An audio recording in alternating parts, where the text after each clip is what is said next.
Bonjour, ici Jean-Sébastien Prénovo, directeur des solutions d'audience et de programmatique de Québecor ID, et bienvenue à cette balado édition spéciale sur la Cookie Apocalypse. Une balado en 3 épisodes pour discuter des enjeux publicitaires reliés au bouleversement que vivra bientôt l'industrie de la publicité numérique. Les changements majeurs entourant les techniques de reconnaissance des usagers sur le web ainsi que l'adoption de nouvelles réglementations et lois au Canada comme ailleurs sont à la base de ce bouleversement. GDPR, CCPA, Privacy Sandbox, IDFA, etc. Bien que techniques, ces termes et acronymes nous touchent tous. Nos données numériques, anonymes ou non, sont devenues une commodité dont leur utilisation à des fins publicitaires en est à son apogée. Cette économie de surveillance, menée de front par les géants du web, fait de plus en plus jaser, tel en témoigne la sortie récente du documentaire The Social Dilemma. Ce questionnement du respect de la vie privée pousse les législateurs et les entreprises à modifier les règles en obligeant un consentement, en éliminant certaines utilisations des cookies, en bloquant diverses techniques de reconnaissance des usagers, et tout ça au nom du respect de la vie privée. Depuis 2014, ce chantier de la vie privée, entamé par Apple via certaines limites imposées à son furteur Safari, atteindra son apogée avec Google qui, en 2022, modifiera son furteur Chrome avec son Privacy Sandbox en bloquant tous les cookies tiers. Avec près de 70% de part de marché au Canada, on comprend pourquoi ce changement à Google Chrome vient donc bouleverser l'écosystème de la publicité numérique. Dans ce second épisode, nous discutons avec des spécialistes en technologie publicitaire et nous discuterons un peu plus technique sur ces enjeux et les solutions potentielles pour les résoudre. Dans le troisième et dernier épisode, nous discuterons des impacts potentiels de ces changements avec des annonceurs. Alors aujourd'hui avec nous, Patrice Marin, cofondateur de Districhem, Vlad Stessin, cofondateur de Optable, et Marc-Olivier Thibault, directeur solutions numériques chez Québecor. Alors merci messieurs d'avoir accepté mon invitation. D'entrée de jeu, je commencerai par peut-être juste faire un retour parce qu'on s'est parlé il y a quelques semaines, on a organisé cette rencontre-là pour faire un enregistrement aujourd'hui. Puis l'industrie de la publicité numérique est comme elle est toujours pleine de rebondissements. Puis depuis, on a appris qu'Apple nous envoyait une autre balle courbe, bien que prévisible dans la lignée des choses qu'il faisait dans le passé, en nous envoyant une demande de consentement opt-in obligatoire avec sa sortie de iOS 14, bloquant ainsi des IDFA et d'autres données via les applications. Donc, peut-être d'entrée de jeu, je vous demanderai peut-être de vous présenter, puis ensuite on pourra débuter avec certaines questions autour de ces enjeux-là. Peut-être je demanderai peut-être à Patrice de débuter. OK, merci Jean-Sébastien. Salut tout le monde. Donc, moi je suis Patrice, cofondateur chez Districhem. Districhem, on est essentiellement une bourse d'inventaire publicitaire. Donc, on travaille avec différents éditeurs comme Québecor, Radio-Canada. Et notre rôle, dans le fond, dans l'écosystème, en tant que supply-side platform, c'est de prendre l'inventaire et de l'exposer aux différentes plateformes d'achat qui sont utilisées par des annonceurs et des agences afin d'être un partenaire de monétisation pour les éditeurs. Excellent. Vlad? Oui, donc Vlad Stessin, cofondateur, chef de produit chez Optable. Optable, c'est une entreprise qui a été fondée en 2020, qui œuvre sur une série de technologies qui permettent aux organisations de mieux gérer et utiliser leurs données first party. Alors, nous misons sur des nouvelles façons de faire et on bâtit pour le futur écosystème sans cookies, sans identifiant mobile, en permettant de travailler ensemble, donc sans que les données transigent physiquement, utilisant des technologies modernes, tout en respectant le consentement. Merci. Et Marc-Olivier? Bonjour tout le monde. Marc-Olivier Thibault, directeur solutions numériques chez Québecor. J'arrive d'un background de planification média traditionnelle. J'ai commencé il y a à peu près 15 ans et puis depuis le temps, étant un kid Nintendo et un number cruncher, excusez le français, j'ai évolué de plus en plus vers l'analytique, les technologies, etc. Donc, j'ai été directeur d'agence numérique, programmatique, analytique. J'ai aidé des compagnies à internaliser le placement média numérique ou à implémenter des DMP. Et maintenant, dans le fond, je suis, pour résumer, je suis le bras TI de Québecor ID. Excellent. Non, merci beaucoup, messieurs. Donc, on s'entend tout de suite qu'avec le panel qu'on a en place, je pense qu'on va avoir des discussions super intéressantes sur le sujet aujourd'hui. Pour faire peut-être un agenda rapide de ce qu'on va discuter aujourd'hui, tout d'abord, je pense que la mesure est au cœur de tout ce qui se passe en termes d'identification puis de reconnaissance des usagers. Donc, ça sera un des premiers piliers desquels on va discuter aujourd'hui. Ensuite, l'activation, parce que l'activation peut aussi devenir problématique si on a de la difficulté à reconnaître les usagers. J'aimerais vous entendre sur des techniques au niveau des reciblages, est-ce que ça va encore exister, les audiences, etc. Puis finalement, j'aimerais ça qu'on se projette un peu dans le futur puis qu'on essaie d'établir des hypothèses sur des solutions de demain puis comment le marketing numérique de demain va s'opérer. Tout d'abord, peut-être au niveau de la mesure, moi, j'aimerais ça vous entendre sur votre opinion. Bon, on s'entend là depuis des années, l'identification de la fréquence parfaite, si on veut, d'une campagne publicitaire numérique ou des indicateurs proxy pour déterminer la performance dans des campagnes était possible par la reconnaissance des usagers avec les cookies. Là, on se projette dans un an, là, la mesure est complètement changée. On a de la difficulté à reconnaître les usagers. Comment est-ce qu'on établit d'un point de vue annonceur de la performance? Comment qu'on établit cette mesure-là puis le contrôle de l'exposition? Est-ce que l'ad server a encore sa raison d'être? Est-ce qu'il doit être modifié? Est-ce que la DSP peut encore opérer de la même façon? Comment l'éditeur doit se positionner? Donc, j'ai beaucoup de questions, mais peut-être juste à brûle pour point comme ça, est-ce que quelqu'un d'entre vous sauterait dans le tas pour parler sur ça? Vlad, est-ce que tu veux ouvrir ou je commence? Je pourrais peut-être commencer. C'est une immense question. Hein. Il y a encore énormément d'incertitudes par rapport à qu'est-ce qui va arriver exactement en 2022, comme tu as mentionné tantôt. Sans peut-être rentrer trop en détail, là, présentement, il y a quelques propositions qui ont été faites. Donc, il y a la proposition Turtle Dove, il y a la proposition Sparrow, qui sont un peu différentes et où est-ce qu'il n'y a rien qui est coulé dans le béton là, pour l'instant. Par contre, je pense que la tendance globale et les guidelines un peu de tout ce qui se passe, là, c'est que tout ce qui est protection de la vie privée devient un feature. Et c'est ça c'est un peu le lien entre Apple avec les IDFA et Chrome aussi, là. Donc, privacy is a feature.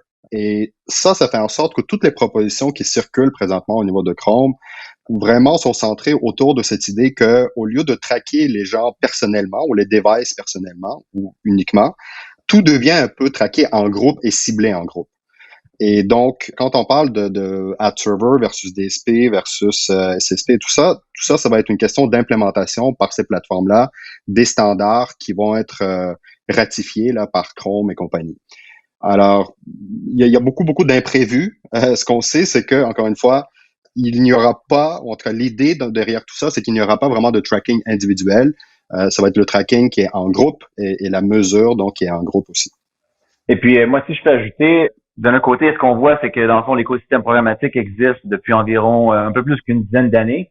Mais ça fait déjà très longtemps que les browsers comme Firefox, Safari bloquent déjà les third-party cookies. Donc, on opère déjà présentement dans un écosystème qui est fragmenté et qui est incomplet. Quand on cherche à faire de la fréquence globale, c'est déjà l'écosystème qui est brisé. Les regulations qui se mettent en place viennent juste maintenant accélérer puis certifier un peu le processus, la transition dans laquelle on s'en va.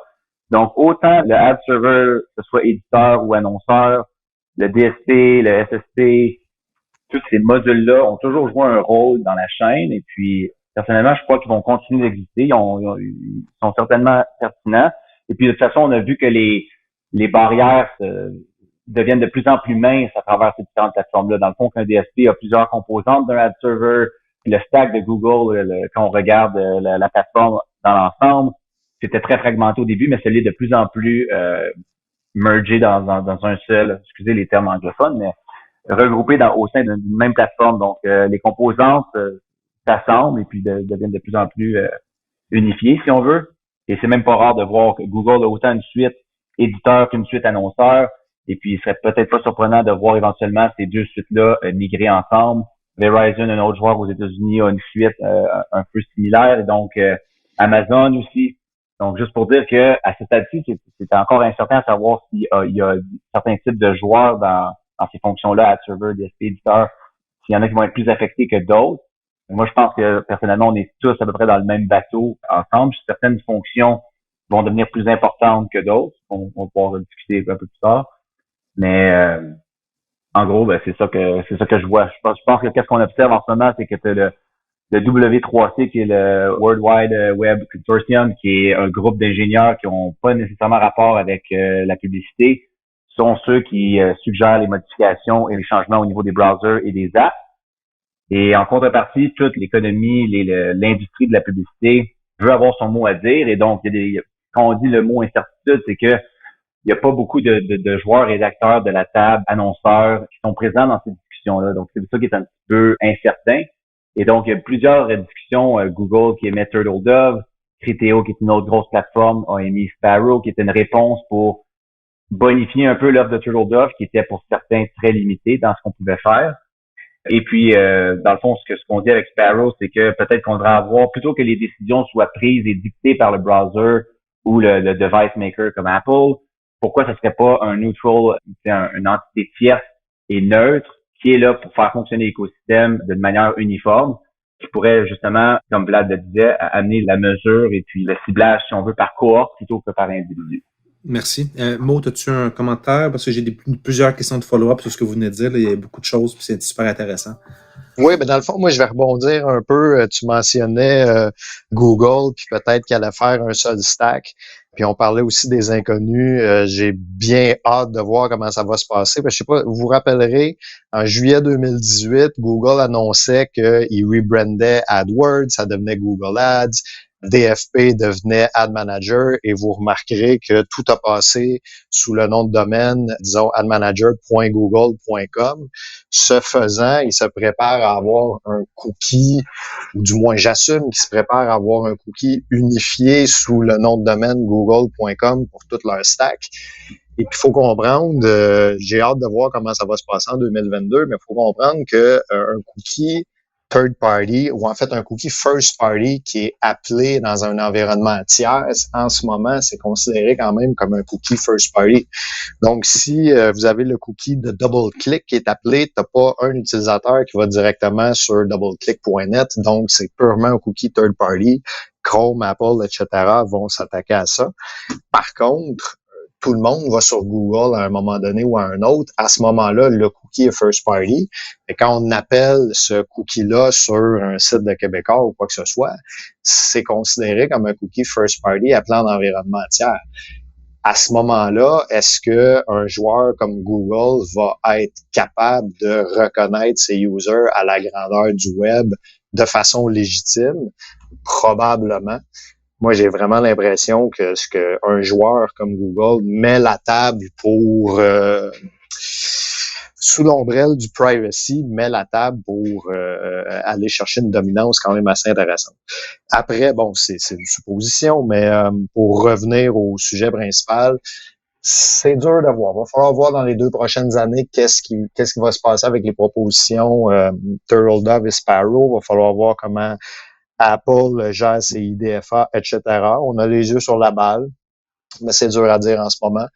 Mais j'irai dans le même sens que Patrice et Vlad. On va s'aligner beaucoup plus vers des cohortes de ciblage ou de reconnaissance et tout versus des individus en tant que tel. Ben écoute, j'adore que tu arrives à la même conclusion parce que ça faisait partie de mes questions de suivi quand Vlad en a parlé initialement. Tu sais, si on a des mesures, on n'a plus de mesures individuelles, puis c'est des mesures de cohorte ou de groupe, on peut s'entendre que ça peut être utile pour des annonceurs, de grands annonceurs, des annonceurs comme des grandes banques ou des assureurs ou des automobiles, etc. Mais qu'est-ce qui arrive pour les PME? Tu sais, la PME qui a un petit bassin d'individus potentiels à cibler, est-ce que cette solution-là va lui convenir? Est-ce qu'il va réussir à tirer son épingle du jeu à travers ça? Moi, personnellement, à la lumière de ce que vous dites, je doute que la solution va être adaptée à ces joueurs-là, ou du moins, peut-être que la seule solution pour eux sera de consolider encore plus leurs achats au sein des walled garden ou des GAFAM, donc un Google, un Facebook, un Amazon, etc., pour tirer leur épingle du jeu. Est-ce que vous êtes d'avis que c'est ce qui risque d'arriver? Vlad? Ben, je pense que ça va dépendre de l'implémentation de ces nouveaux standards-là par les grandes plateformes. Je pense que c'est trop tôt encore à dire là, s'ils vont être avantagés ou désavantagés là-dedans. Je peux pas vraiment me prononcer là-dessus. Là. Moi, de mon côté, ce que je pense, c'est en fait, il y a une espèce de contexte où est-ce que ce qu'on vient de dire un peu, c'est que l'écosystème fonctionnait sur des third-party cookies, qui était un mécanisme qui fonctionnait, mais sans plus, parce qu'il était déjà fragmenté, il répondait pas vraiment à une pleine question. C'est-à-dire que c'était pas uniforme. Il y a aussi plusieurs faiblesses que le cookie avait. Je veux dire, il y avait plein de problèmes qui découlaient du fait que est-ce que ça performait vraiment? Est-ce que c'était vraiment transparent? Est-ce qu'on sait vraiment d'où les données viennent? C'est des données qui étaient quand même assez chères aussi. Techniquement, quand on fait du matching de cookies d'une plateforme, d'un serveur à un autre, il y a toujours de la perte. Donc, par le temps que tu arrives à faire de l'activation, des fois, 15 à 50% des données sont vraiment accessibles Donc, c'est pas un mécanisme qui est propre. Et donc, ce qu'on approche un peu District M, puis Optable aussi, je sais on collabore, on discute souvent ensemble par rapport à ça, c'est le concept de dire, OK, il y a peut-être beaucoup de données qui étaient jadis inaccessibles, et puis qu'avec le temps, ils deviennent de plus en plus accessibles dans la mesure où on a des mécanismes qui sont sécures et qui permettent de rassurer les entreprises qu'il n'y a pas de data leakage, de perte de données par rapport à ces activations-là. Donc, ce que nous, on pense, c'est qu'on pense qu'il va y avoir une espèce de fédération de données, dans le fond, parce que certaines données qui étaient jadis inaccessibles vont pouvoir arriver online, parce que tu vas avoir des mécanismes qui vont être sécuritaires, qui vont permettre aux entreprises d'exposer leurs données, de les monétiser d'une manière sécure et toujours privacy, cohort-based, donc ne pas briser le privacy. Ultimement, cette espèce de mécanisme, cette fédération de données-là va pouvoir servir autant les annonceurs qui sont riches en données que les annonceurs qui sont moins riches en données. On peut penser à dans le fond, même les éditeurs, en fait, sont super bien positionnés pour ça. Donc, un annonceur qui n'a pas beaucoup de first-party data va pouvoir travailler avec un Québécois, puis accéder à ces audiences-là, puis petit à petit convertir et grossir son footprint, si on veut, son empreinte de first-party. Donc, c'est sûr que les gros annonceurs sont peut-être plus avantagés, mais ça veut pas dire que les plus petits annonceurs vont être laissés dans l'ombre. Au contraire, je pense que les nouveaux mécanismes vont permettre à ces gens-là, ces entreprises-là, d'activer des sources de données à travers des partenaires, et ça de façon safe et compliant, si on veut. Oui, puis là, il faut faire la différence entre peut-être l'implémentation de TurtleDove, Sparrow, ou peu importe ce que ça va devenir, et les autres initiatives et les autres projets que les éditeurs et les annonceurs et tout le monde peut quand même entamer et peut exécuter dès maintenant. Puis tout ça, en fait, ce que ça mène, c'est vers une tendance où les éditeurs et tout le monde, en fait, devraient se pencher davantage sur leur utilisation et la récolte des données first party. Et je pense que c'est ça peut-être la grande tendance sur laquelle on essaie tous de surfer, là.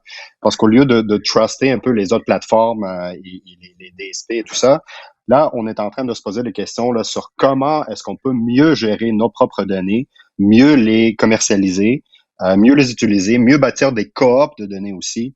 Et ça, c'est un truc qui va exister en parallèle à TurtleDove, Spiral et compagnie. Et déjà aujourd'hui, là, donc on entend beaucoup parler de ça, là, mais c'est un peu comme si il y a les fils électriques là, qu'on voit sur le poteau là, présentement, là, qui sont above ground, qui vont passer plus underground. Et donc, sans cookies, les échanges de données, la récolte de données et tout le reste vont quand même continuer. Mais tout ça, avec le consentement, donc avec le respect de la vie privée, va transiger plus au niveau du serveur et ça va donner l'opportunité de mieux faire des affaires, en fait, d'être encore plus efficace au niveau de la pub. C'est une opportunité, je trouve, pour les éditeurs autant que pour les annonceurs locaux. Absolument. Ouais, Mo, tu voulais intervenir? Yes. Je vais commencer en contredisant ce que j'ai dit il y a 2 minutes, fait que pour montrer à quel point il y a de l'incertitude dans toute cette histoire-là. Ta question sur les petits annonceurs, je suis pas certain. En fait, je pense pas que ça va les affecter beaucoup, en ce sens où les petits annonceurs qui n'ont pas le stack en ce moment, qui n'ont pas les ressources pour faire des trucs hyper complexes, qu'est-ce qu'ils vont faire? Ils vont se fier sur les walled gardens pour les aider. Right? Fait qu'ils vont aller dans une interface self-serve de Facebook, celle de Google. Notre nouvelle chez Québécois, le guichet, on va la plugger pendant qu'on est là. Fait que je pense pas que ça va changer. Par contre, c'est là que je vais me contredire quand je disais Google va peut-être rendre son cookie admanager.google.com. S'ils le font pas, ça fait en sorte que du jour au lendemain, notre pixel du guichet pour faire de l'attribution, de conversion, etc., ne fonctionne plus. Et là, ça force un joueur comme Québécois à mettre en place un tracking d'attribution, de reconnaissance des users, etc., qui ne passe pas par ses outils habituels.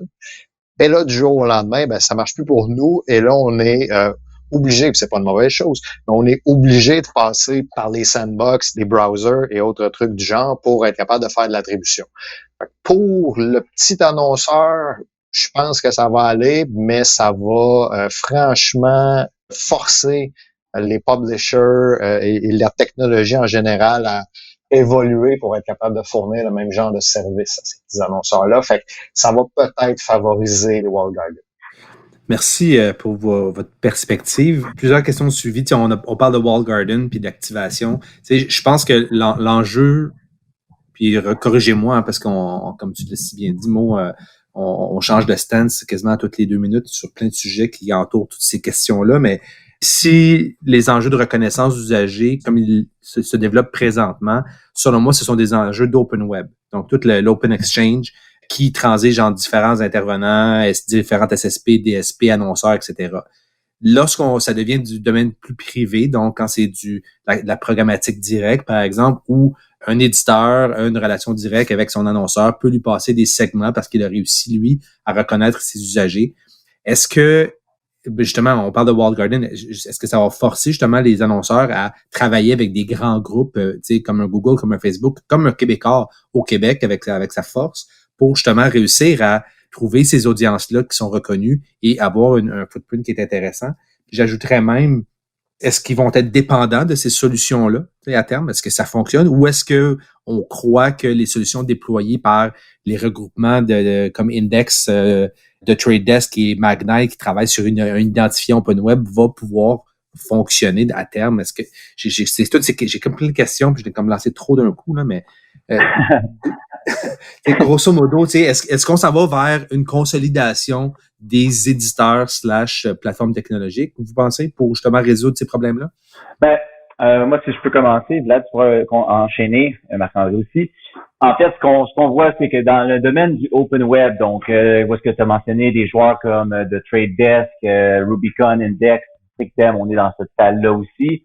Des solutions sur lesquelles les autres trament présentement, c'est de fournir un Universal ID, donc un ID universel qui peut remplacer dans le fond les cookies et aussi remplacer si on veut, les identity graphs de chacune des plateformes. Parce que présentement, chacune des plateformes, que ce soit Index, un Districtem, un Trade Desk, n'importe qui dans cette chaîne-là, quand on voit un usager, lui assigne un ID, puis après ça, on fait du thinking à travers les différentes plateformes pour être capable de dire, bon, ben, mon user 1, 2, 3, c'est ton user ABC, et ainsi de suite, être capable de connecter, faire des enchères, servir ultimement la pub des annonceurs sur les sites des éditeurs.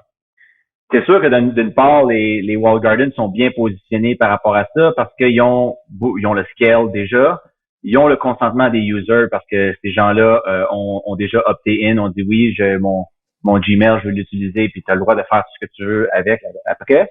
Ceci étant dit, plusieurs annonceurs et éditeurs ont aussi des grands soucis par rapport à l'emprise que les Walled Garden ont sur leur entreprise. Donc, quand on partage des données avec ces entreprises-là, les données rentrent, mais ne ressortent pas facilement nécessairement. Donc, la notion de interoperable ou data portability pour plusieurs grands annonceurs et même éditeurs, ça peut être un souci. Donc, de ce point de vue-là, je crois que le open web en fait, il doit y avoir un certain nombre d'alternatives pour pas justement qu'il y ait trop d'emprise sur l'écosystème. C'est pour ça qu'on voit Google présentement avec le antitrust case qui continue, qui est loin d'être terminé, parce que justement, on est tous conscients qu'on veut avoir des alternatives et être capable de garder un certain contrôle sur son écosystème quand on est une entreprise qui a des données de valeur. Donc moi, je pense que ça va être intéressant de voir comment ça va évoluer. Pour les plus petits annonceurs, si les solutions leur sont amenées de façon simple et clé en main, eux autres, ce qu'ils veulent, c'est la simplicité. Donc, si des solutions sont amenées de façon simple et un peu de la façon que les Walled Garden sont capables de l'offrir, à ce moment-là, ça va être intéressant aussi pour eux autres de pas s'en remettre uniquement aux Walled Garden, même si ceux-ci vont continuer de commander 70+% de la publicité telle qu'on la connaît en ligne. Est-ce que Vlad, Mo, vous avez un commentaire sur le sujet? Oui, au niveau de l'identité, moi, je pense que le futur est plus fragmenté, tout simplement. Donc, jusqu'ici, on a eu tous un langage commun qui était les cookies, les AFA. Dans le futur, et en fait, déjà aujourd'hui, là, on le voit, ça va être plus fragmenté. Donc, tu vas avoir plusieurs frameworks qui vont être disponibles aux éditeurs et aux annonceurs. Donc, les Trade Desk, LiveRamp a une solution. Il y aura plein de solutions qui vont être proposées et ce que certains utiliseront. Mais il y a beaucoup plus de confusion et de complexité à gérer à cause de ça. Parce que tout ce qu'on est en train de faire tous, là, c'est gérer cette fragmentation-là et d'essayer d'optimiser à travers un univers qui est super fragmenté déjà. Donc, encore une fois, je pense que c'est une opportunité pour les éditeurs, pour les annonceurs, pour les agences aussi, de repenser comment ils utilisent les données first party, comment sont récoltées, repenser le consentement, la réglementation aussi, bien sûr, qui vient avec ça. et après ça, d'appliquer les bons frameworks pour exécuter sur ces données-là. Le futur, en fait, le présent, déjà, c'est un peu ça, là. Ouais, j'aborde dans le même sens. Tu sais, pour n'importe qui travaille pas dans le domaine du numérique, et là, je m'excuse d'avance, Patrice, mais tu sais, tu demandes à quelqu'un, c'est qui Districtem, puis es-tu d'accord à ce que Districtem ait plein d'informations sur ton cookie et machin? Les gens vont dire non.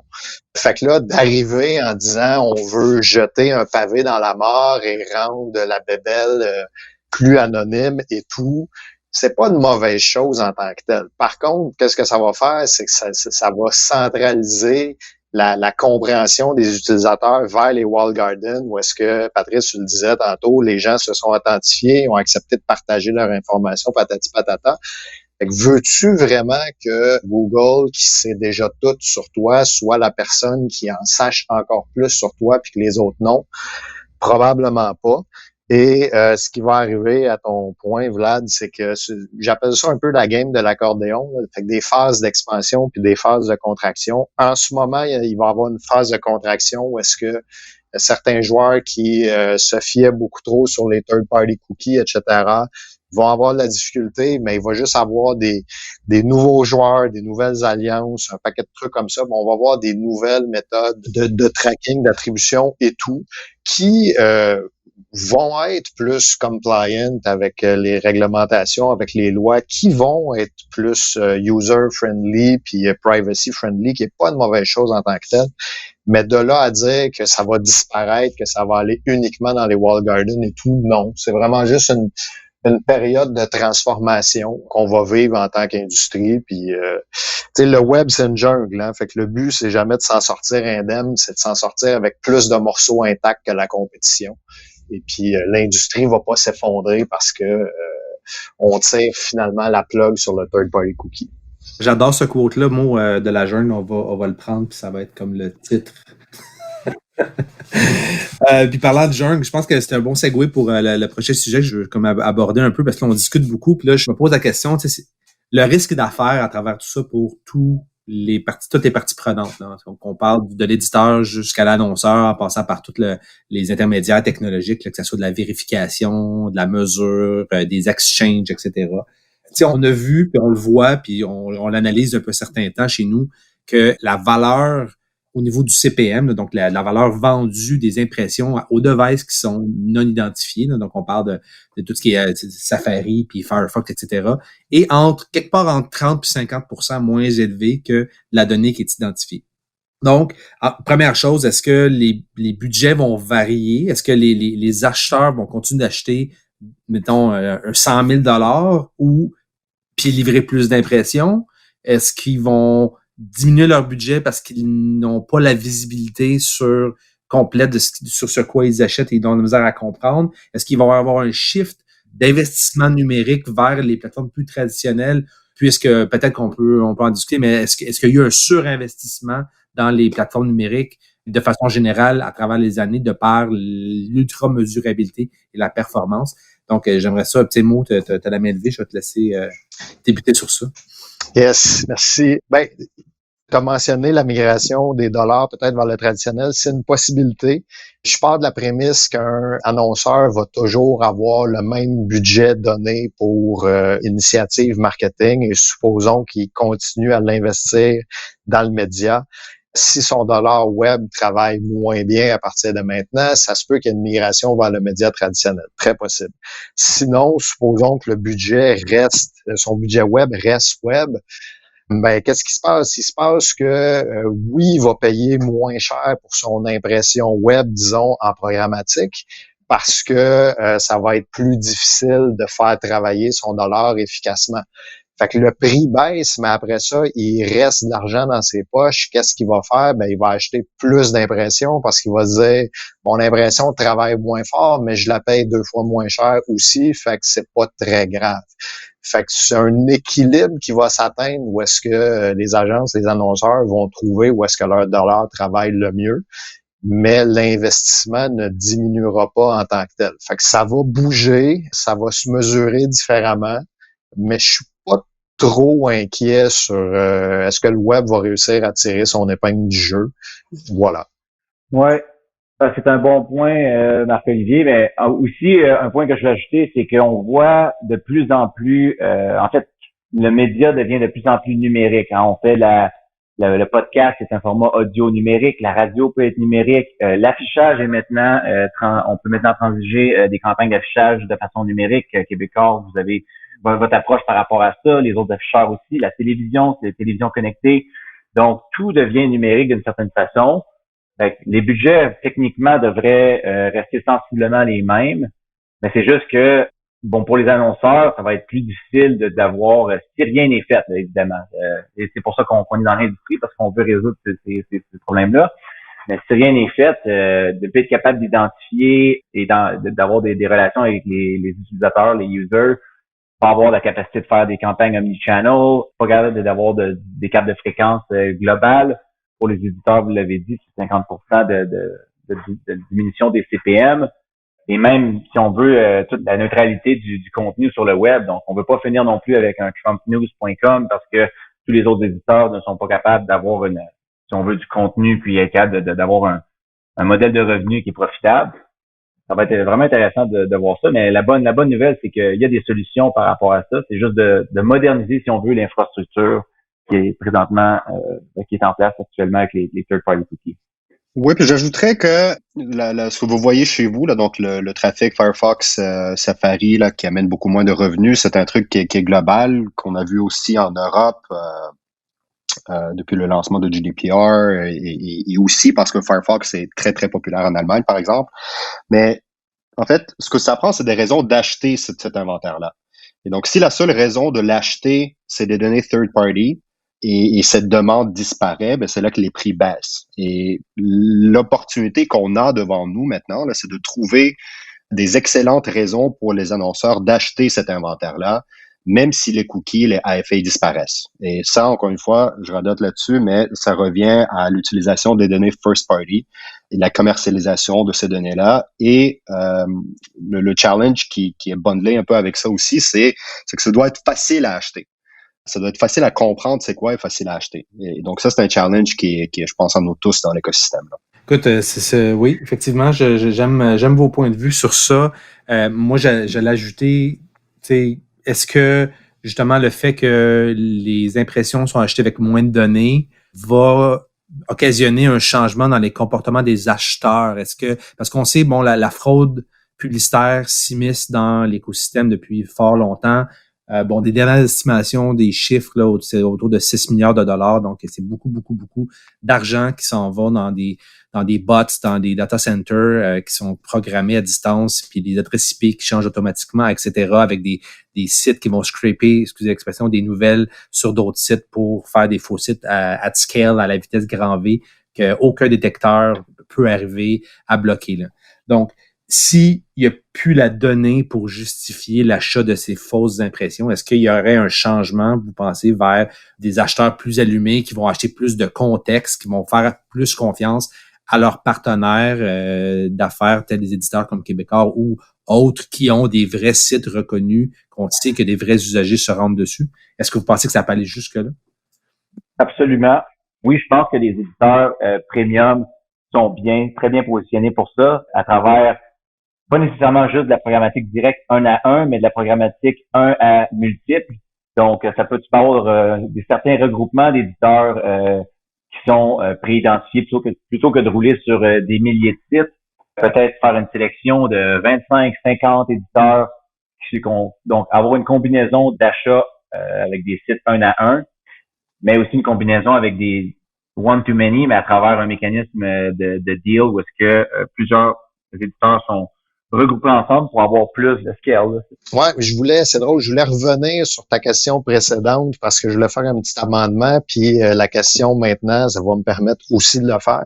Je réalisais tantôt que j'avais un point de vue très québécois quand je disais que j'étais pas inquiet, dans le sens, nous, on a tellement un bon scale, que je sais pas c'est quoi le terme en français, on a tellement d'impressions que, tu sais, même si le CPM baisse, l'annonceur continue à avoir de l'argent, il nous dit, as-tu d'autres impressions à ce prix-là? Puis la réponse, c'est oui, des impressions, on en a. Donc, je suis pas inquiet. Par contre, quand tu es un petit publisher, quand tu es un petit éditeur de contenu, puis que tu as, disons, 50 000 impressions dans un mois, puis ton CPM baisse de moitié, là, ça peut te faire très mal, puis revenir à ton point de tantôt, Pat, est-ce qu'on veut se ramasser après ça avec, je pense qu'il l'a appelé Trump News, est-ce qu'on veut revenir avec juste 3 fournisseurs de nouvelles dans le monde? C'est très dangereux en tant que société de se diriger vers ça, fait que probablement pas. Fait que c'est très dangereux pour les petits publishers. Et à ton point, Jess, sur ta question sur la fraude et tout, un peu la même logique. En tant que Québécois, tu sais, si, mettons, j'ai aucun moyen de savoir si mes impressions sont frauduleuses ou pas, mais j'ai tellement de scale, fait qu'au pire, je vais voir l'annonceur, je dis, regarde, je peux pas te le prouver, mais assumons que c'est 20% des impressions qui sont frauduleuses, je vais te donner 20% de bonification, là, pour faire un crédit de 20%. C'est pas un énorme problème. Un petit publisher qui a 50 000 impressions, qui sont prix à baisser de moitié, puis en plus doit en créditer 20%, va être dans le trouble. Fait que ouais, tout ça rend ça, je pense, très dangereux pour les petits publishers. Ouais, puis si je peux ajouter, je voulais juste dire aussi par rapport à la fraude, effectivement, ça c'est un des soucis qu'on a par rapport à ça, que si à cause de la perte de mesure ou l'agglomération de cohortes pour refaire le rapport sur les audiences ou sur la performance des campagnes, si on a une perte de ces mécanismes-là, effectivement, ça va être un problème parce que ça rouvre la porte à la dilution du bon trafic par la création de faux trafic. Donc ça, c'est sûr que je pense que c'est important que l'industrie ait une solution. Puis c'est pour ça que j'aime beaucoup la proposition de Sparrow dans le sens de dire pourquoi qu'on s'en remet uniquement à W3C puis à Browser qui eux autres ne sont pas au courant de tous les mécanismes et tout ce qui se passe au niveau de la publicité en ligne. C'est important que l'industrie souhaite régler les problèmes qu'il peut y avoir. On s'entend que c'est quand même magique d'avoir autant de scale, parce qu'on n'a pas trouvé un meilleur terme pour ça, mais d'avoir autant de scale au travers des plateformes, d'être capable de faire des campagnes en ligne. Ça, les annonceurs, ils y ont goûté, puis ils aiment beaucoup l'efficacité de ça. Ça leur donne du contrôle. Ils peuvent partir et arrêter les campagnes quand ils veulent. Ceci étant dit, bien au-delà de juste servir une campagne publicitaire d'une manière ciblée ou pas, à la base même, si les utilisateurs derrière ne sont pas des vrais utilisateurs, c'est un gros problème. Donc, c'est pour ça que nous, on souhaite que l'industrie de la publicité puisse avoir un plus grand rôle à jouer, puis que ce soit pas juste remis à des gens qui ont aucun ou une compréhension limitée par rapport aux enjeux qui se trouvent dans ça, incluant la fraude. Excellent. Merci beaucoup pour vos réponses. J'aimerais peut-être juste deux petites questions spécifiques concernant l'activation, parce qu'on a parlé des enjeux de techniques, de solutions potentielles. On parle un peu d'enjeux d'affaires. Mais tu sais, sur le terrain des vaches, là, moi, hier, je faisais des campagnes de recyclage, par exemple, là, pour ma plateforme de e-commerce sur laquelle je vends des souliers. Fait que là, moi, je viens d'aller voir des souliers rouges sur le site. Est-ce que demain, je vais pouvoir voir des bannières de souliers rouges sur les sites Me Suivre Partout? Ou est-ce que vous pensez que ça va comme un peu disparaître, cette façon de faire? Puis si ça disparaît, c'est quoi l'enjeu réel d'affaires pour les entreprises de e-commerce qui vont, entre guillemets, perdre de la performance au niveau de leurs résultats d'affaires? Je vais peut-être commencer. Là. Ça va pas disparaître. En fait, la proposition, si on regarde Turtle Dove, c'est ça permettra quand même donc à ces détaillants-là, au e-commerce, de recibler. Par contre, ce qu'ils vont recibler, c'est pas juste les gens qui ont été sur le site de Souliers Rouges, mais ils vont recibler une cohorte qui inclut les gens qui ont été sur le site de Souliers Rouges. Donc, c'est encore une fois moins individuel et plus en mode cohorte. Mais pour tout ce qui est e-commerce, la solution, puis en fait, le futur, c'est vraiment ciblage basé sur l'identité. Donc, un peu partout, là, on va essayer de récolter les adresses courriels et après ça, le reciblage va se faire beaucoup utilisant ces listes de courriels-là. Et ça se fait aujourd'hui avec Instagram, Facebook et compagnie, et ça va se faire aussi de plus en plus avec d'autres walled gardens ou une nouvelle génération de régies publicitaires aussi qui va probablement arriver dans les prochaines années. Donc, la réponse courte, c'est que ça disparaîtra pas, mais ça va être plus difficile pour le e-commerce, donc de recibler spécifiquement des gens. OK. Pas d'autres commentaires? Patrice, non? Non, je pense que c'est vraiment ça. Ça recoupe le fait que on va pouvoir rapporter ça. Donc, on va avoir encore la capacité de faire de la segmentation de consommateurs, mais quand va venir le temps de la rapporter, c'est là que ça va être fait de façon plus agglomérée plutôt que one by one granulaire. Rien à ajouter, votre honneur. L'autre point que je voulais apporter, c'est qu'on a parlé beaucoup de médias puis d'identifiants. On a peu parlé de données de façon générale. Tu sais, bon, les données première partie, à part les données première partie qui deviennent, je pense, ultra pertinentes et même essentielles à la pérennité des opérations des éditeurs, en l'occurrence Québécois et les autres. Est-ce qu'en tant qu'annonceur, vous pensez qu'on a encore confiance aux audiences tierces? Tu sais, j'achète des audiences des grands groupes internationaux là, qu'on nommera pas, mais qu'on connaît tous bien. Est-ce qu'on a confiance à ces audiences-là dans le futur? Est-ce que vous pensez qu'il va y avoir une érosion de ça, ou est-ce que, encore une fois, l'accès à la donnée de cohorte puis les modèles probabilistes vont permettre d'avoir peut-être même des audiences encore plus performantes parce que les modèles de machine learning vont s'adapter puis vont devenir meilleurs dans le temps? C'est quoi votre point de vue sur ça? Je vais commencer rapidement en posant une petite question. Est-ce qu'on a déjà eu confiance aux audiences tierces? Point d'interrogation. Je suis pas certain. Ceci étant dit, blague à part, c'est sûr que les prochaines années, il va y avoir des chamboulements, mais au point qui ont été mentionnés précédemment, je pense que le modeling de ces audiences-là et tout, la pérennité de ces audiences-là va revenir en force parce que on va tomber prochainement dans une économie d'authentification. Après ça, ça va rester au niveau de la cohorte, mais ça va juste faire en sorte que on s'authentifie un peu partout sur Google, sur Facebook, sur un site pour laisser un commentaire, pour avoir accès à un feature et tout. Fait qu'après ça, third-party cookie ou pas, on reconnaît l'utilisateur, on le pousse dans un sandbox de façon anonymisée, pour dire cette personne-là est intéressée par les souliers rouges. Puis là, je vais monétiser le fait que je participe à fournir de la donnée à ce sandbox-là. Bon, on va pouvoir faire du lookalike là-dessus en bon français. Je suis pas inquiet, honnêtement. C'est vraiment juste, il va y avoir beaucoup de turbulences avant que tout ça se restabilise.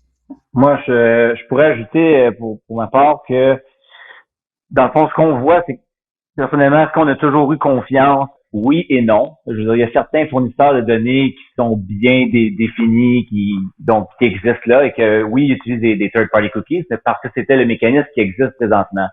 Après ça, oui, il y a des sources de données qui sont un peu plus génériques, et donc on pourrait dire, est-ce qu'on questionne la validité ou la fraîcheur de ces données-là?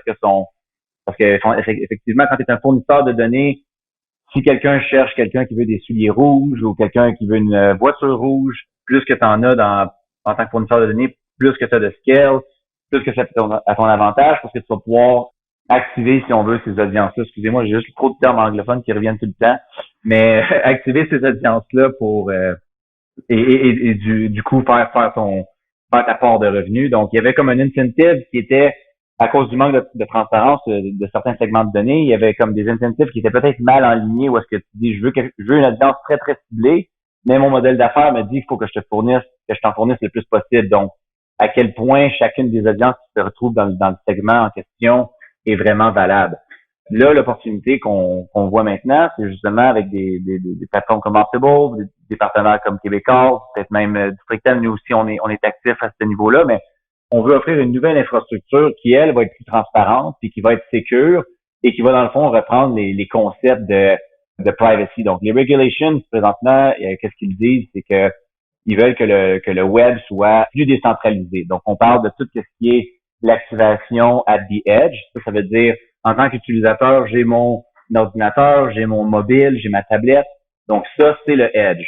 Plutôt que historiquement, la publicité, comment elle fonctionne, ça a toujours été très centralisé. Donc, toute la synchronisation d'utilisateurs se fait dans une base de données, dans le cloud, et ça se fait pas sur le site de Québécois, ça se fait pas sur le device du user. Donc, les regulations ont des problèmes avec ça parce qu'ils disent, OK, ça quitte, ça s'en va dans le cloud, on sait plus où est-ce que ça s'en va après. Donc là, l'opportunité est d'arriver avec une infrastructure qui va répondre à ces enjeux-là. Donc, il faut emprunter tous les concepts qui découlent du differential privacy. Et de là, c'est essentiellement faire plus d'activation at the edge, donc au niveau de où est-ce que le user se trouve sur le device du user. Donc, les solutions qui vont résoudre ça, dont Optable, pour donner l'exemple, vont permettre d'activer, si on veut, les mécanismes de partage et de collection de données sans pour autant qu'un joueur comme District M ou même un joueur comme Optable ou même un joueur comme Québécois, on n'a pas besoin d'avoir ces données-là dans nos serveurs. On n'a pas besoin de demander aux annonceurs de nous donner les données ou de nous les partager.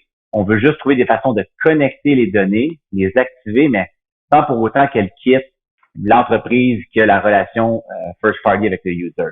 Donc, c'est vraiment juste un changement d'infrastructure. Puis je pense que ce niveau de transparence-là et de sécure, si on veut, ça va être un mécanisme qui est sécure et donc qui ne peut pas leaker parce que l'information ne quitte jamais l'entreprise qui la fournit. Je pense que ça va amener plus de confiance auprès des entreprises pour exposer ces informations-là, puis les activer parce qu'au final, les données ne seront pas, il n'y aura pas de fuite de données. Ça peut porter à confusion quand on l'explique comme ça, mais quand on regarde l'infrastructure, l'architecture de comment la mise à jour se prépare, on voit que ça fait beaucoup de sens, puis qu'on peut, on pense pouvoir amener plus de données en ligne, des données qui étaient jadis non exposées à cause qu'il y avait des soucis de transparence et des soucis de leakage. Donc, la nouvelle infrastructure va résoudre ces problèmes-là, puis je pense que c'est là l'opportunité. Oui, Patrice l'a très bien dit, je pense. Je suis complètement d'accord. Là. Donc, c'est vraiment un reboot là, qu'on est en train de vivre où il y a plus de parties, donc les éditeurs qui reprennent le contrôle sur les données first party. Ça va permettre de bâtir de nouvelles coops, de nouvelles façons de travailler avec les données, sans juste tout simplement outsourcer tout ça à quelqu'un d'autre. Donc, jusqu'ici, là, le login, le consentement, tout ça, ça a été un peu outsourcé, là. Là, tout le monde va devoir y repenser puis trouver de meilleures façons de faire en sorte que les gens s'identifient sur le site en première partie. Et après ça, juste ça va créer de nouvelles opportunités pour l'écosystème, avec les coops, avec les collaborations entre les éditeurs, les annonceurs et les agences aussi. Donc, moi, je considère que c'est vraiment une ère super excitante et super promettrice là, qui s'en vient. Ah, puis si je peux ajouter, nous, comment qu'on le voit, c'est un peu... on veut participer à ce changement-là puis aider les annonceurs et les éditeurs à faire ce changement-là. Si on retourne en arrière un peu, il y a déjà depuis 10 ans, l'émergence des DMP, des plateformes de data, ont quand même coûté cher aux annonceurs et aux éditeurs à déployer. C'est des plateformes qui arrivaient, qui coûtent 5, 10, 1000 et plus par mois. Et donc, est-ce que ça a vraiment généré les résultats souhaités? Dans certains cas, oui, mais dans plusieurs cas, non. Donc, nous, dans le cas ici, on veut aider à faciliter la transition vers la nouvelle infrastructure. Et puis, essentiellement, ce qu'on voit, c'est 3 étapes. Dans le fond, la première étape, c'est de s'assurer que les annonceurs et les éditeurs ont en place un framework pour collecter le consentement des utilisateurs, donc un CMP. Québécois, vous en avez souvent un, mais ça, c'est quand on navigue sur le web, tu arrives sur un site web, un site de e-commerce ou un site même d'éditeur. Et là, on a la petite bulle en bas qui dit, OK, est-ce que on a besoin d'utiliser une forme de tracking quelconque, des cookies ou email address pour être capable donc, cette notion-là, la première étape, c'est d'assurer que les participants dans l'écosystème ont un CMP en place pour collecter le consentement. Deuxième étape, c'est de s'assurer que les utilisateurs qui arrivent sur le site se retrouvent dans le plus de graph possible, donc des Universal ID, donc s'assurer que l'éditeur peut syncer avec LiveRamp, peut syncer avec ID5, peut syncer avec LiveIntent. Donc, être capable de repasser les différents ID, comme on dit, recoller les morceaux de fragmentation qui ont été créés, comme Vlad disait un peu plus tôt. Et troisièmement, c'est de déployer une infrastructure qui, elle, est propre à chaque participant. Donc, supposons McDonald's a sa propre instance, Québécois a sa propre instance. Donc, chaque participant arrive avec ce nouveau système-là, est capable de mettre ses données dans le système et de les activer sans pour autant les donner à personne. Donc, nous, Strictem, comment qu'on se positionne ultimement, c'est qu'on veut accélérer ça parce que pour que l'infrastructure fonctionne, si on veut que McDonald's soit capable de faire des campagnes sans cookies, ben, il faut s'assurer qu'il y a un bassin critique d'éditeurs qui sont là, qui sont aussi sur le même type d'infrastructure, qui est capable de transiger sans cookies. Donc, pour nous, du Strictem, en tant que bourse publicitaire, notre but, c'est d'être capable d'offrir le plus d'activation possible et d'accélérer le changement vers cette nouvelle infrastructure-là. En contrepartie, on n'a pas besoin d'avoir accès aux données comme telles, on veut juste faciliter l'activation. Donc, c'est vraiment tout ce discours-là qu'on doit tenir en groupe. Donc, éditeur, annonceur, partenaire technologique, c'est super important. À ce moment-là, on pense que ça va être plus facile de migrer une fois que l'infrastructure va être en place, on va pouvoir effectuer des campagnes sans cookies, sans third-party cookies, puis tout en livrant des bons insights, de la bonne performance pour les annonceurs et des bons revenus pour les éditeurs. Ça fait quasiment, mon Dieu, quasiment le mot de la fin, je pense. On a vraiment bien résumé, je pense, avec vos deux interventions, Vlad et Patrice, dans l'ensemble de ce qui s'en vient. Tu sais, si j'ai de quoi peut-être à retenir de tout ce qu'on a dit, c'est que c'est plus ou moins, j'ai aimé ce que tu as dit, Vlad, un reboot. Donc, tu sais, c'est comme on flash le firmware, on réinstalle un nouveau système d'exploitation, puis on redémarre la machine avec une nouvelle base, puis on espère pas trop de virus sur notre machine. C'est un peu l'analogie que je ferais. Puis je trouve ça vraiment intéressant parce que bien que ça fasse vraiment peur, je pense, puis ça donne un bon shake à l'industrie de façon générale pour refaire nos pratiques, puis mieux adapter les opérations pour respecter la vie privée, puis pour respecter les sandbox dans lesquels on va travailler. Je pense que c'est de bon augure. Puis je pense que aussi, on n'aura pas trop à changer la façon dont on va fonctionner en tant qu'éditeur, mis à part les updates système et les différentes choses qu'on devra faire. Et que les annonceurs n'auront pas non plus, eux aussi, à changer beaucoup de choses de leur côté. Ça ne demandera pas une nouvelle expertise, je crois, de leur côté. Puis on va leur poser la question dans la prochaine balado parce que c'est à eux qu'on va s'adresser, mais je suis vraiment curieux. J'ai vraiment l'impression qu'on va pouvoir continuer à opérer de la façon dont on est présentement. Puis ce n'est pas une nouvelle chose qui va émerger de ce changement-là, puis c'est juste une façon un peu différente d'approcher les choses. Un mot? Oui? Oui, ben j'allais dire, je trouve que c'est bien résumé comme à peu près n'importe quel changement. Tu sais, ramène-nous dans la fin des années 90. Si tu te fermes les yeux puis tu te dis, le web, ça va passer, c'est pas important, tu vas manger une volée. Si tu prends le temps de te dire, OK, le web s'en vient, il faut que je fasse quelque chose, il faut que je fasse un site web, il faut que je me bâtisse un CRM, tu vas balbutier à travers tout ça, comme tout le monde a balbutié, mais tu vas réussir à tirer ton épingle du jeu. Quand la programmatique est arrivée, si en tant qu'éditeur, tu as fait « on s'en fout de la programmatique », tu vas manger une volée. Si tu essaies de balbutier là-dedans, tu vas survivre, ça va bien aller. Là, il y a ces changements-là qui arrivent, qui est un reboot qui était nécessaire, c'est bien correct. Tu as le choix de te fermer les yeux et mourir, ou tu as le choix de adapt or die. Et puis, ça va bien aller. Mais il faut juste garder les yeux sur la balle. Effectivement. Donc, est-ce que Patrice ou Vlad, vous avez un mot de la fin? On va conclure la balado pour aujourd'hui.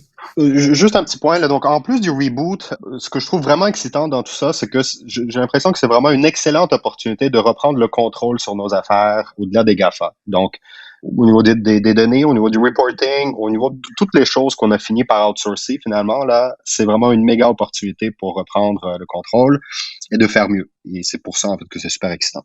Moi, je suis d'accord avec Vlad aussi. C'est une opportunité d'adresser, dans le fond, des soucis qui étaient, en fait, pour moi, ça démontre que l'industrie a atteint une marque critique, et puis donc c'est maintenant le temps de mettre à jour cette infrastructure-là. C'est un changement qui était nécessaire, et puis peut-être certaines fonctionnalités qu'on connaît aujourd'hui ne seront plus. Puis c'est sûr qu'il y a encore beaucoup d'enjeux à résoudre au niveau de la mesure, de l'attribution, donc tout ce qui est cette industrie-là. Il va y avoir beaucoup de changements. Mais au final, je pense que ça va juste être une bonne évolution pour le web, qui va aussi rapprocher, si on veut, un peu tout l'écosystème ensemble. Donc, les utilisateurs vont avoir une meilleure impression de privacy, de vie secure. Les gouvernements vont avoir peut-être une meilleure compréhension, parce que jusqu'à présent, il avait toujours été absent. Donc là, le fait qu'il soit maintenant à la table et aux discussions, qui surveille autant les géants, mais le reste de l'industrie aussi. Donc, ça devient juste en fait plus mainstream, et donc qui dit mainstream dit besoin d'un protocole qui est uniforme, parce que comme on l'a vu jusqu'à présent, les third-party cookies, c'était un bon mécanisme pour nous partir, mais c'était pas pour ça qu'il avait été inventé au départ, et puis c'est pour ça que rapidement il y a eu des Safari, des Firefox qui en ont réduit pas mal l'usage, et puis donc c'est vraiment le temps d'uniformiser tout ça, puis d'affronter le futur. Excellent. Donc, merci beaucoup, messieurs, de votre participation. Je vais terminer en disant que c'est la loi de la jungle, puis adapt or die. C'est un peu ce qu'on entend. Donc, on va s'adapter. Puis Québécois s'adapte à toute cette situation-là. Je suis content d'entendre que Districtchem et aussi Optable travaillent en ce sens. Donc, on pourra définitivement en reparler plus tard. Merci à notre audience qui était ici aujourd'hui. Donc, soyez à l'écoute de notre prochaine et dernière balado de cette série qui sera mise en onde sous peu, avec laquelle nous discuterons de ces problèmes-là avec les annonceurs directement pour voir leur perspective sur le sujet. Merci beaucoup.